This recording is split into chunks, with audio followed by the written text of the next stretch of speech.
ஒரு கப் பச்சரிசி இருந்தால் போதும். இந்த சூப்பரான கேரளா ஸ்பெஷல் கலந்தப்பம் ரெசிபியை ஈஸியாக பண்ணிடலாம். சாஃப்டாக நல்லா பஞ்சு மாதிரி இருக்கும்.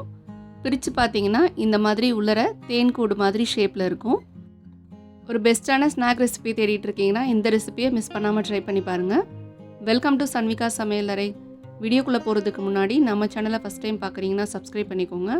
கூடவே இருக்க பெல் ஐக்கானை கிளிக் பண்ணிவிட்டு ஆல் ஆப்ஷன் செலக்ட் பண்ணிக்கோங்க. ரெசிபி எப்படி செய்கிறதுன்னு பார்த்துடலாம். முதல்ல மிக்சிங் பவுலில் ஒரு கப் அளவுக்கு பச்சரிசி எடுத்துக்கலாம். இது 200 கிராம் அளவு இருக்கும். இப்போ இதை 2-3 முறை நல்லா கழுவி எடுத்துக்கலாம். இந்த ரெசிபியை ஸ்நாக்ஸாகவும் நீங்கள் செய்யலாம், இல்லைனா ஃபெஸ்டிவல் டைமில் ஒரு பிரசாதமாக கூட நீங்கள் ட்ரை பண்ணி பார்க்கலாம். இப்போ க்ளீன் பண்ணி எடுத்த அரிசியில் ஒரு கப் அளவுக்கு தண்ணி சேர்த்து 2 மணி நேரம் ஊற வச்சு எடுத்துக்கலாம். இப்போ ஊற வச்ச அரிசியை தண்ணி இல்லாமல் மிக்சர் ஜாரில் மாற்றிக்கலாம். கொஞ்சமாக மட்டும் தண்ணி சேர்த்துக்கோங்க. இது கூட வடித்து ஆற வச்ச சாதம் 1/4 கப் அளவு சேர்த்துக்கலாம். 1/2 டீஸ்பூன் சீரகம் சேர்த்துக்கலாம்.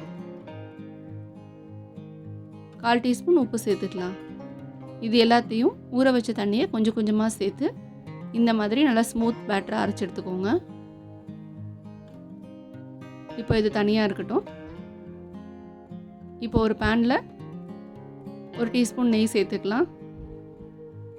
பொடியாக கட் பண்ணின 1/4 கப் அளவுக்கு தேங்காய் சேர்த்துக்கலாம். தேங்காயை நெய்லேயே நல்லா கலர் மாறுற வரைக்கும் வதக்கி எடுத்துக்கோங்க. நல்லா ப்ரௌன் கலராக இந்த அளவுக்கு மாறி நல்லா க்ரன்ச்சியாக இருக்கணும். இப்போ இன்னொரு பேனில் 1 கப் அளவுக்கு நாட்டு சர்க்கரை இல்லைனா பொடிச்ச வெல்லம் சேர்த்துக்கலாம். இதுக்கு 1/4 கப் தண்ணி சேர்த்துக்கோங்க. இப்போது சர்க்கரை நல்லா முழுமையாக கரைஞ்சி வர அளவுக்கு மட்டும் மிக்ஸ் பண்ணி எடுத்துக்கலாம். இதுக்கு பாகுபதெல்லாம் எதுவும் தேவையில்லை. சர்க்கரை கரைஞ்சதும் ஸ்டவ் ஆஃப் பண்ணிவிட்டு நல்லா ஆற வச்சு எடுத்துக்கோங்க. இப்போது நம்ம அரைச்சி வச்ச பச்சரிசி மாவு பேட்டரில் நல்லா ஆறினதுக்கப்புறம் இந்த வெள்ளை கலவையை உள்ளே சேர்த்துக்கலாம். இது கூட வறுத்து வச்ச தேங்காயும் சேர்த்துக்கோங்க. 2 ஏலக்காவை தட்டிட்டு இந்த மாதிரி சேர்த்துக்கலாம். ஏலக்காய் தூள் இருந்ததுன்னா ஒரு 1/4 டீஸ்பூன் அளவுக்கு சேர்த்துக்கோங்க. இப்போ எல்லாத்தையும் நல்லா கரைச்சி எடுத்துக்கலாம். இந்த அளவுக்கு நல்லா ஸ்மூத்தாக இருக்கணும் போரிங் கன்சிஸ்டன்சியில்.